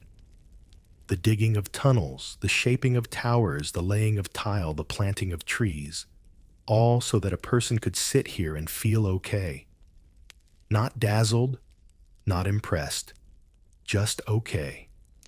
Cool enough, calm enough, safe enough.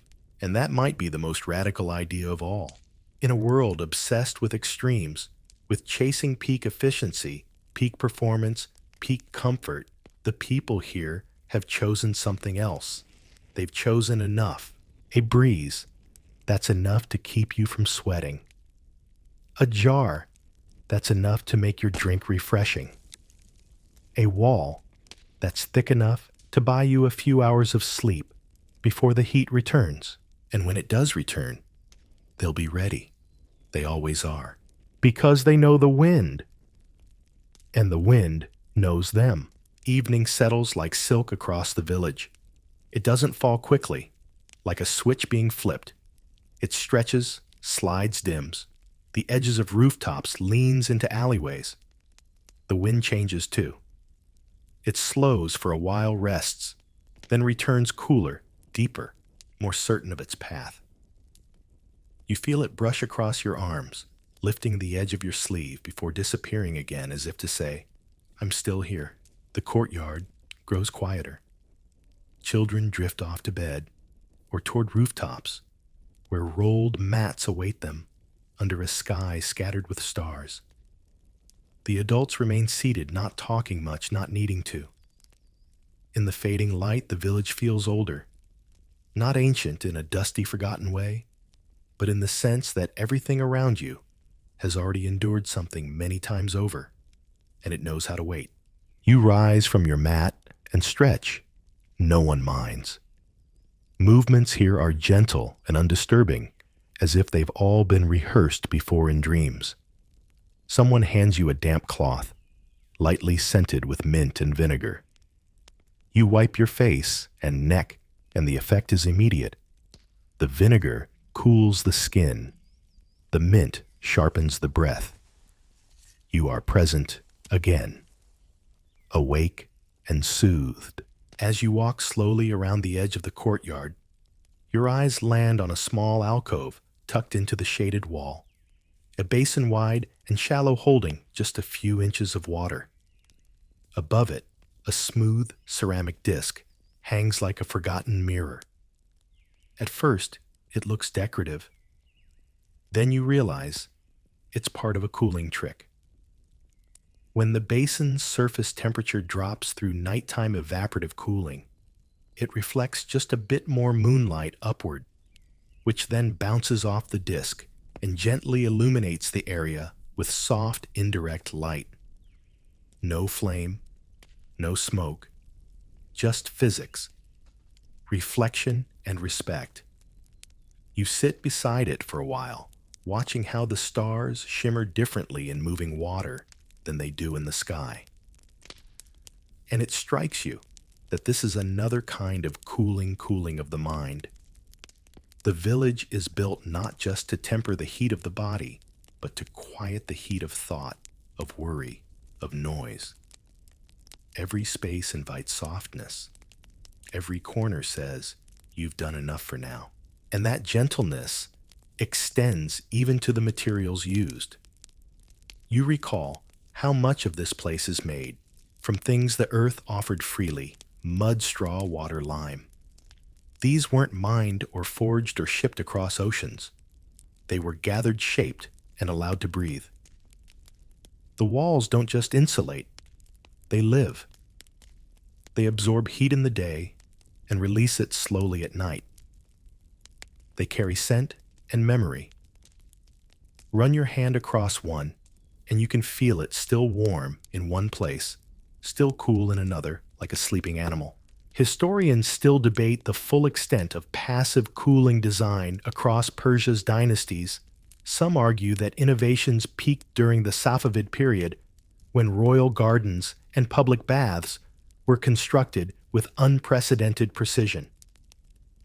Others point to earlier centuries, noting that many of the most effective techniques were already in place by the time Alexander passed through, amazed by how the locals drank cold drinks in a place with no visible source of ice. What they agree on is this: the knowledge endured. It didn't vanish with empires. It stayed in villages. It stayed in hands. A woman sits down beside you with a small clay bowl. She holds it out. You take it without needing to ask what it is. The bowl contains faluda, an ancient Persian dessert made of thin rice noodles soaked in rose syrup, often served cold. But this version has no ice. It's been cooled, naturally stored in the lowest chamber of the house, where the air barely moves, but is always kind. The noodles are soft, the syrup sweet with a hint of lime, and as you eat it, you feel something dissolve, not on your tongue, but in your chest. A little tension gone. You look around and realize no one is trying to entertain each other. There are no performances, no loud stories, no demands for attention. Everyone is simply with one another, and the air moves around them like a quiet host refilling invisible glasses. You close your eyes, letting the faluda melt slowly. You hear the wind pass over the courtyard wall, slip down a vent curl through a room, and escape again. You can hear it because there's so little else to hear. Quiet here is not the absence of life, it is its foundation. Eventually, you're led to the sleeping space for the night. Not the rooftop this time, but a semi-subterranean room at the side of the house, half below ground, half open to the air. The entrance is narrow, the walls thick. Inside, the floor is covered with mats, and the only light comes from a pierced ceramic lantern casting patterns across the ceiling like constellations you've never seen before. This room was designed with one purpose: to sleep well. It stays cool even during the hottest weeks. Not cold, just not hot. It's lined with tiles that stay shaded all day. There's a low platform near the back where people place clay jars filled with water and herbs, spearmint dried plum, maybe even a pinch of salt. Drinking this before sleep is said to regulate the body's temperature and help prevent what they call heat dreams, those restless, sweating half-nightmares that come when the air won't let you go. You lie down on the mat. The floor beneath is cool and firm. A single breeze finds its way into the room through a shaft carved at an angle you couldn't have guessed, but someone else did decades or even centuries ago. You breathe in. The air smells faintly of dust mint and clay. It is the smell of rest. Before you drift off, someone places a thin linen cloth over you. It's been lightly dampened. Not wet, just kissed with water. It touches your skin like mist. The final layer. This, you realize, is the sum of it all. Every moment in this house, in this village, in this way of life, has been building toward this, not just keeping you alive in the heat, but making you whole. The breeze, the architecture, the water, the tea, the people, they've all conspired to deliver you to this moment. A place where you can sleep deeply, not because the temperature is controlled, but because everything else has been cared for. No panic, no artificial chill, just the desert air softened, just time slowed. You feel the wind move once more across your face. You barely notice it now. It has become part of your body's memory. A second breath, and in that breath, you let go. You wake slowly, gently, in a way that feels unfamiliar in its kindness. There is no jolt, no alarm, no artificial light prying open your eyes. Only the faintest sound of footsteps in another room. The distant knock of a clay jar against stone. The whisper of breeze trailing through the angled shaft that watched over your sleep all night long. It's still cool. Not like ice. Like patience. Like the earth itself is cradling your body. The linen cloth that covered you has dried in the night. It feels soft now and slightly stiff at the corners where water once touched it. You fold it carefully and rise. The tile beneath your feet is still cold, like it stored part of the darkness just for you. You stretch. Your muscles respond not with ache, but with a quiet yes. This body has been cared for not by luxury, but by design. As you step out into the open-air courtyard, the light is golden again. The kind of light that falls sideways and kisses the walls instead of scalding them. You hear the faint sound of water being poured. A woman is rinsing her hands at the stone basin, letting the runoff glide toward a pomegranate tree at the edge of the garden. The leaves shimmer, catching what remains of the morning chill. You sit by the edge of the small pool in the center of the courtyard. Its water, which once reflected stars, now reflects doves, wheeling across the sky, and a sun that hasn't yet become cruel. The pool is not deep. It doesn't need to be. Its purpose is not to swim. It's to remind, to balance, to mirror the sky and cool the breath of anyone who stops long enough to look. In many Persian homes, these central pools were the lungs of the house. The heart was the wind, but the breath, the inhale and exhale, was the water. It cooled, the air slowed, the pace gave a place for thoughts to gather before floating away. Sometimes goldfish swam in them. Sometimes petals. Always something alive. You splash a little water on your face. It's not startling. It's restorative. It wakes you with permission. And as you dry your hands on a cloth that smells faintly of thyme and stone, you begin to understand this house doesn't just respond to the seasons. It responds to you. The breakfast tray arrives soon after. Bread still warm from the clay oven. Soft cheese chilled in a jar overnight. Cucumbers sliced thin and stacked beside a mound of fresh herbs, mint basil tarragon, and a drink. Not hot tea this time, but something cool. A blend of water, crushed quince, and a hint of rose. It smells like memory. You sip slowly, letting the taste settle. Across the courtyard, someone opens the windshaft panel with a long wooden rod, adjusting the slats to better catch the new wind. Not much effort, just awareness.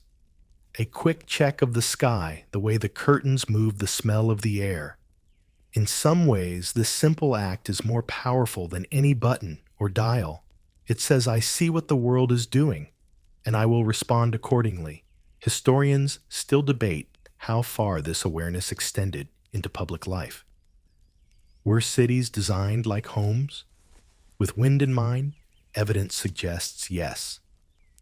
Marketplaces were arranged to allow airflow to pass through shaded arcades.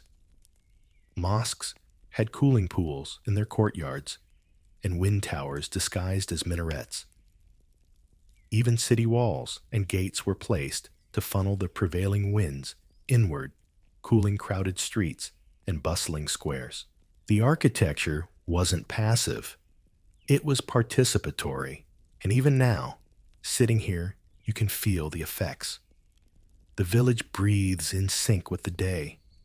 By noon, shadows will contract, walls will radiate, and people will retreat into deeper parts of their homes, or sleep under reeds soaked in water.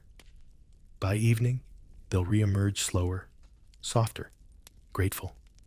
The cycle continues. You stand and wander toward the outer edge of the property where storage pots rest in a shaded row.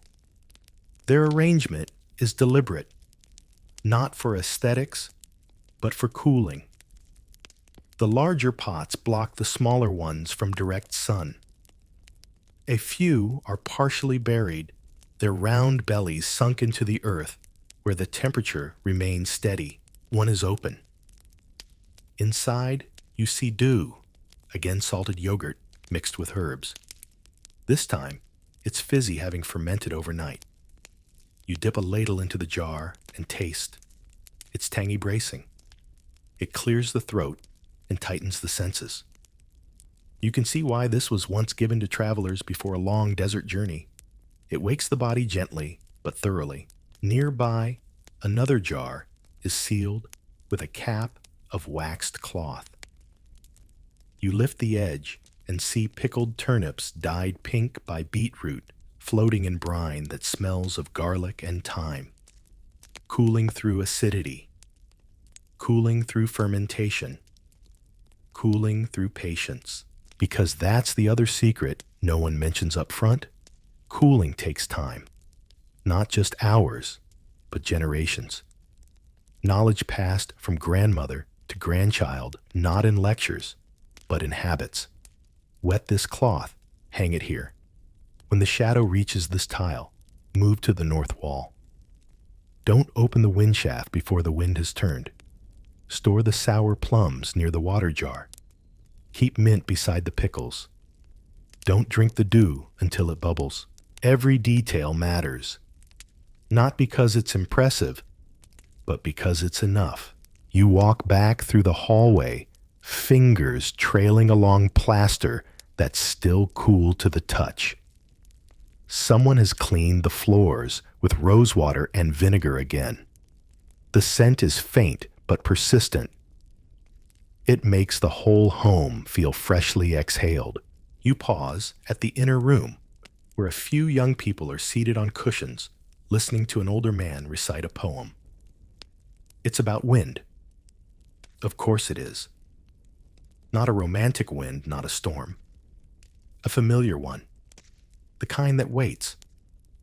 The kind that carries voices through latticed windows and dries the clay, where a child just spilled a drink. The poem ends, and everyone is quiet for a moment.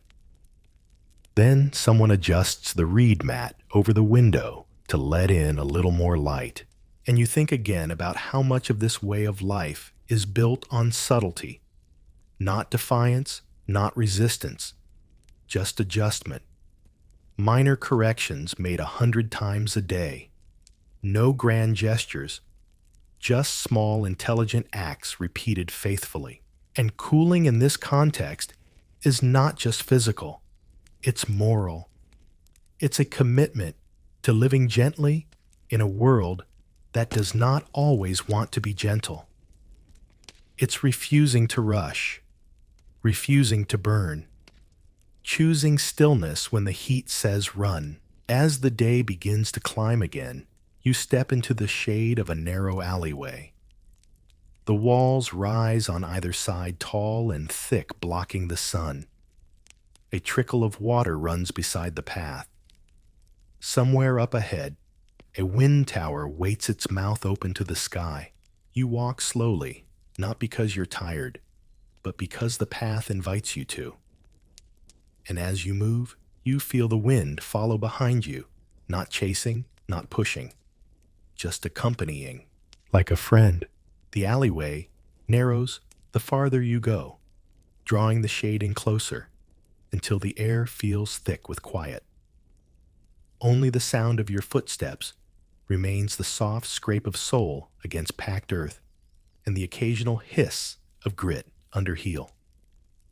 You pause at the far end, where a heavy wooden door sits half open, welcoming in the breeze, without making a ceremony of it. Beyond the threshold lies a garden, not a grand one, not a royal display, but a private enclosed Persian garden or bog. The word itself means enclosure, and this space feels like that, a secret pressed between pages, green and still and impossible. You step inside and immediately feel the temperature drop. Not by 10 degrees, not even 5, but just enough to make your lungs widen. You breathe and the air tastes different.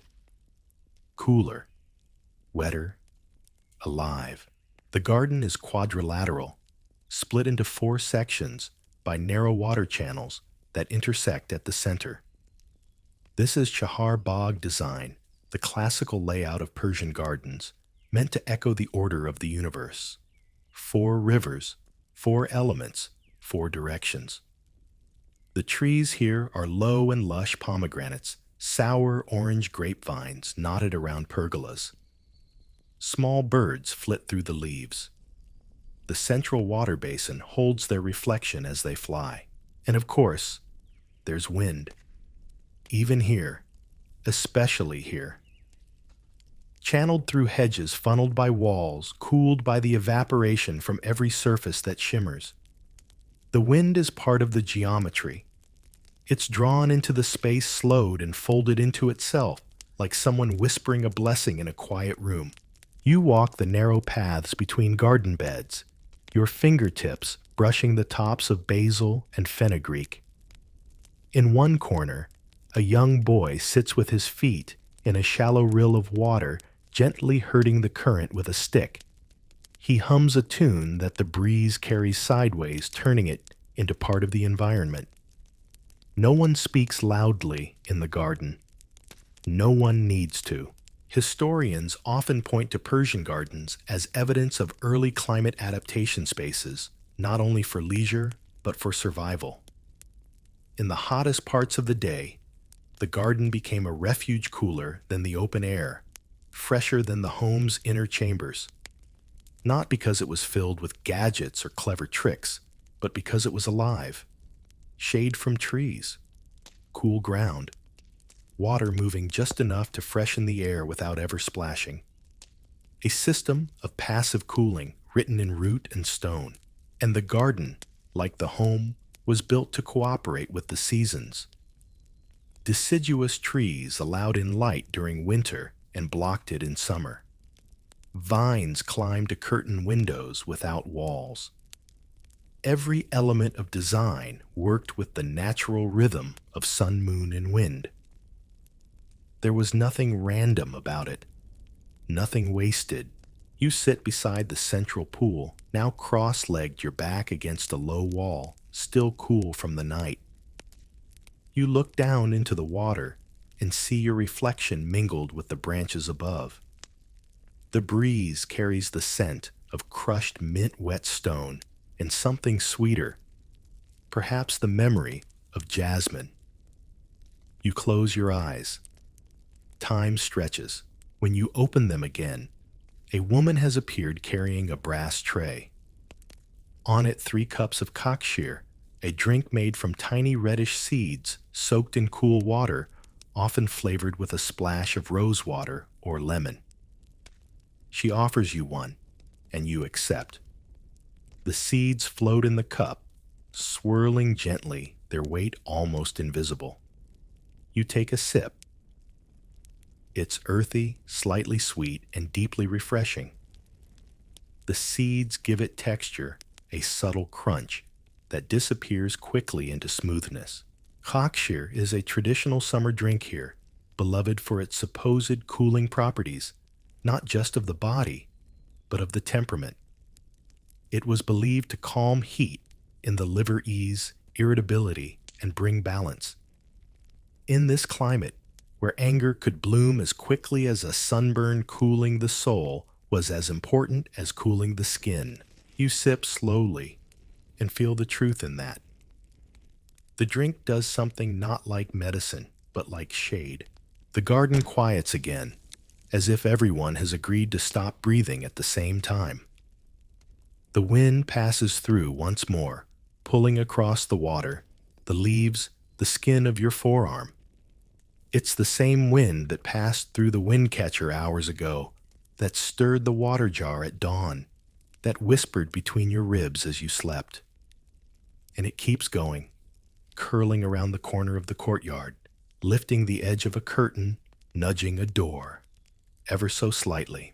This is what makes Persian cooling so different, not just the structures, but the consistency. The entire environment is built to reinforce it. From the Qanat beneath your feet, to the windcatcher above your head, from the thick walls, to the thinned-out drinks, from the tiles to the trees. Cooling isn't an action you take. It's a presence you live inside of. Even the language reflects this. In Persian, the word for air hava means not just air, but also atmosphere, mood, feeling.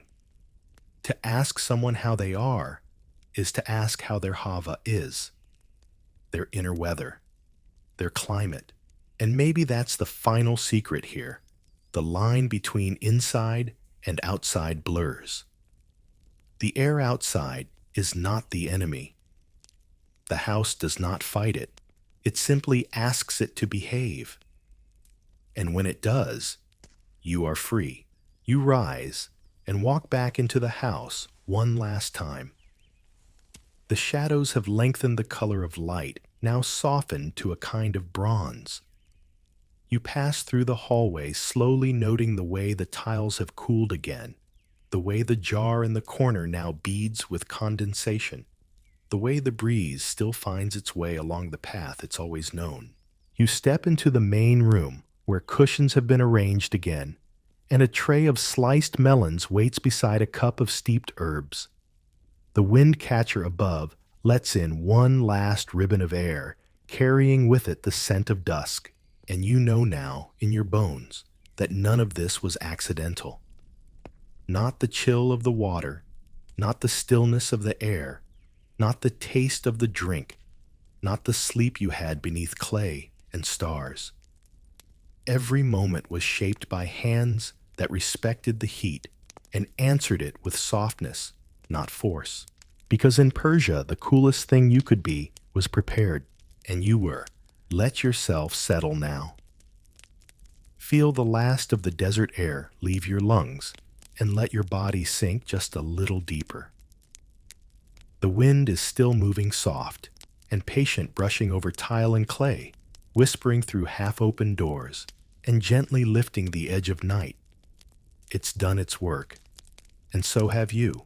You've walked barefoot across warm courtyards, dipped your fingers into old water jars, and tasted drinks cooled not by machines, but by memory. You've sat with people who understood the sky, who read the wind, who taught their homes to breathe. You've felt it, the kind of cool that doesn't bite, doesn't rush, doesn't startle. The kind that coaxes you slowly into comfort, into rest. Let that comfort stay with you. You don't need to do anything now. Not adjust. Not prepare. Not resist. You've built your own wine tower in a way, a little space inside you where heat can pass and the breeze can stay. Let that space open. Let it fill with quiet. The night is here, and the air has turned kind. No need for questions now. Just listen. The clay walls are still holding you. The water is still cool beneath the surface. And the wind is still moving, softly, steadily, exactly as it should.